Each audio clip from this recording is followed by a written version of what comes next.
Ram garu here. Ram garu here. Sir, రాజధాని గారు ఎందుకు రాలేదు కార్యక్రమానికి?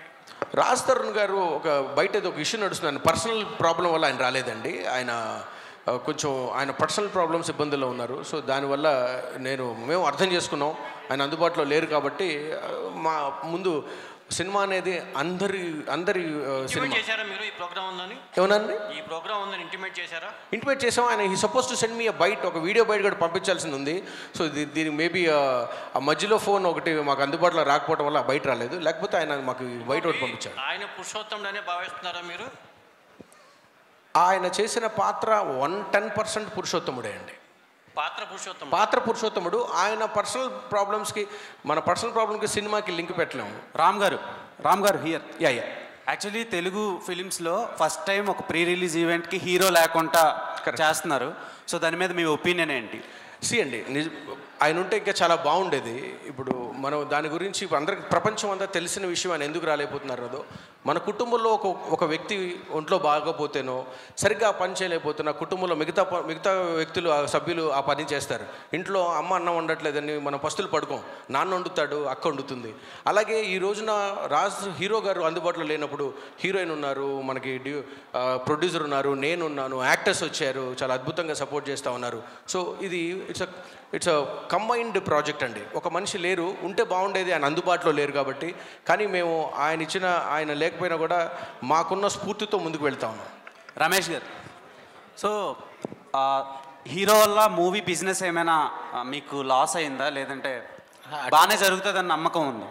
చూడండి, రాజ్ తరుణ్ గారి వల్ల మన తెలుగు ప్రజలు చాలా మ్యాచ్యూర్డ్ అండి. తెలుగు ఆడియన్స్ వాళ్ళు ఒక మూవీ చూడడానికి వచ్చేటప్పుడు ఆ మూవీ కంటెంట్ చూస్తారు, ఆ మూవీలో పాత్రలు ఎవరేమేమి ఎలా పోషిస్తున్నారు, వాళ్ళ యాక్టింగు, లోపల ఉన్న మ్యూజిక్ వాళ్ళందరికీ తెలుసు. దీనిలో ఒక హీరో కాదు, ఒక డైరెక్టర్ కాదు, ఒక ప్రొడ్యూసర్ కాదు, దీనిలో ఆల్రెడీ ఒక 2000-3000 మంది డైరెక్ట్ అందులో ఇన్వాల్వ్మెంట్, వాళ్ళ రక్తం, వాళ్ళ చెమటలు ఉన్నాయని.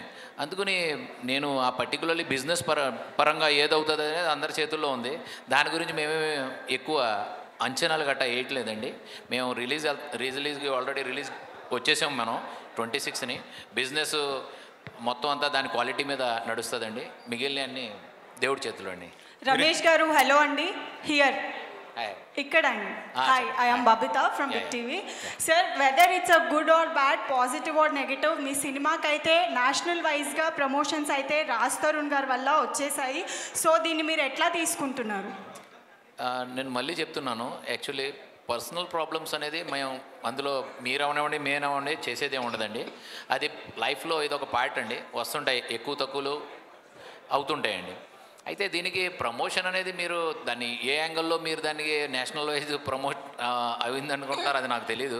కాకపోతే మా ప్రమోషన్లు మాత్రం చాలా పెద్ద లెవెల్లో ఉన్నాయండి. మీకు ఒకటే చెప్తున్నానండి, మా టీజరు 25 మిలియన్ వ్యూస్ అయినాయండి, 108 మిలియన్ ఇంప్రెషన్స్ టీజర్కి. ట్రైలర్కి ఇప్పటివరకు ఆల్రెడీ 20 మిలియన్ క్రాస్ అయిపోయినాయండి. అలాగే మా సాంగ్స్ కూడా అన్నీ 10 మిలియన్స్ 15 మిలియన్స్ మొత్తం వ్యూస్ ఉన్నాయండి. అది ఆ క్వాలిటీ చూస్తారండి. మళ్ళీ చెప్తున్నాను మీకు, అది క్వాలిటీ చూసి జనాలు, ఇవన్నీ ఆర్గానిక్ అండి. ఇదేదో మేమేదో బూస్ట్ చేసి ఏమి చేసినా ఏం కావండి, ఇవన్నీ ఆర్గానిక్ వ్యూస్ ఎన్ని ఉన్నాయి. మీరు నార్మల్లీ ఇప్పుడు పెద్ద మూవీస్లో కూడా మీరు చూడండి, within 4 to 10 within first week మీకు 25 మిలియన్స్ వ్యూస్ దేన్ని అంటారండి టీజర్కి. 20 మిలియన్స్ 4 రోజులు అయింది ట్రైలర్ లాంచ్ చేసి 20 మిలియన్స్ క్రాస్ అయిపోయింది. అది అంటే క్వాలిటీ ఉంటే అండి ప్రజలు దాన్ని అభిమానిస్తారండి, దాన్ని గౌరవిస్తారండి. మేము అదే ఆశిస్తున్నాం, అంతకు మించేం లేదు. రామ్ గారు, ఇట్స్ హాయ్. ఇది సినిమా షూటింగ్ ఎన్ని రోజులు జరిగిందండి? దాదాపు 70 రోజులు జరిగిందండి. 70 రోజులు. అవునండి. ఈ 70 రోజుల్లో రాజ్ తరుణ్ దగ్గరికి మాల్వియా వచ్చేవారా, లేకపోతే లావణ్య వాళ్ళు వచ్చేవారా? సార్ అదేనండి, రాజ్ తరుణ్ గారు కనీసం ఒక మీరు ఆడవాళ్ళ పేరు చెప్పారు, కనీసం మగవాళ్ళను కూడా ఇప్పుడు సెట్లోకి తీసుకురాలేదు, ఎవరిని పరిచయం చేయలేదు, ఎవరు లేరండి. నా పర్మిషన్ లేకుండా కొత్త వ్యక్తి కూడా లోపలికి రారు. యాక్చువల్గా రాజ్ తరుణ్ గారు మేము చేసిన ఈ సంవత్సరం ప్రయాణంలో ఫ్యామిలీ మెంబర్స్తో సహా అతనితో పాటు 3 ఉంటారండి, 4 డ్రైవరు, మేకప్ మ్యాను, పర్సనల్, వీళ్ళు ఉంటారు తప్ప ఒక 3వ వ్యక్తిని ఏ రోజు ఆయన సెట్లోకి తీసుకురాలేదు. నేనన్నా నా ఫ్యామిలీని తీసుకొచ్చాను కానీ ఆయన ఎప్పుడు తీసుకురాలేదు. నాకు ఇప్పుడు ఆశ్చర్యంగా అనిపిస్తూ ఉంటుంది, అలా ఎలా ఉన్నారా అని. ఓకే, హీరోయిన్ గారు అంటే రాజ్ తరుణ్ ఎలా ఉండేవారు, మీతో ఎలా ఉండేవారు, ఆయన బిహేవియర్ ఎలా ఉండేది ఏంటి సెట్స్లో కానీ? చెప్పానండి ఆల్రెడీ. నేను అంటే కొత్త హీరోయిన్ని, నాకు నేర్పించే వరకే ఉండేవారు. నేను ఎలా మాట్లాడాలి హీరోతో అంత అంటే ఆల్రెడీ చేశారు, నాకు ఎక్స్పీరియన్స్ లేదు. సో నేను ఎక్కువ మాట్లాడేదాన్ని కాదు, రాజ్ తరుణ్ కూడా ఎక్కువ మాట్లాడేవారు కాదు. కెమెరా ముందు వచ్చిన తర్వాత డైలాగ్స్ చెప్పేవారు. మిగతా ఇప్పుడు ప్రస్తుతం చూస్తుంటే అంటే రాజ్ తరుణ్ మీద ఎక్కువ అంటే కేసులు ఎక్కువ ఉండటం, మొత్తం ఆయన మీద నెగిటివ్ ఉంది బయట అయితే. సో అంటే మీరు చూశారు కాబట్టి అది ఎంతవరకు? నేను కొంచెం చూశానండి. నేను ఉండేది ముంబైలో. మా ఇంట్లో వాళ్ళకి చెప్పినా కూడా వాళ్ళకి అర్థం కాదు. నేను మరాఠీ అమ్మాయిని, సో తెలుగు నాకు ఒక్కదానికే అర్థం అవుతుంది. నేను చూసినా నేను ఏం చేయలేను. నేను చూశాను. అండ్ ఓకే, మా మూవీకి అయితే ఏం ఎఫెక్ట్ పడదు దానివల్ల. Ram, hello sir, director garu. Hi. It's based on true events అని చెప్పారు కదా, సో ఎంతవరకు అంటే స్టోరీ పర్సంటేజ్ ఎంతవరకు ట్రూ ఇన్సిడెంట్స్ని తీసుకున్నారు, ఎంతవరకు ఫిక్షన్ని యాడ్ చేశారు ఇందులో? సో యాక్చువల్లీ ఆ film is all about a fictional thing అండి. But we inspire. You mentioned కదా based on true incidents. Definitely the plot point ఏదైతే ఉందో, ఏదైతే స్టార్టింగ్ ట్విస్ట్ అంటాం దాన్ని ప్లాట్ పాయింట్ 1 అంటాం, యాక్ట్ 1 అంటాం మనం.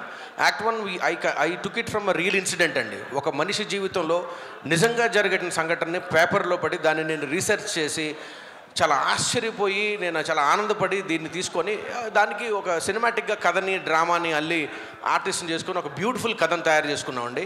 ఇదైతే కథని బేస్ చేసుకున్నదైతే మాత్రం ఒక కుర్రాడి జీవితంలో జరిగిన సంఘటన ఆధారం చేసుకొని తయారు చేసిందేనండి.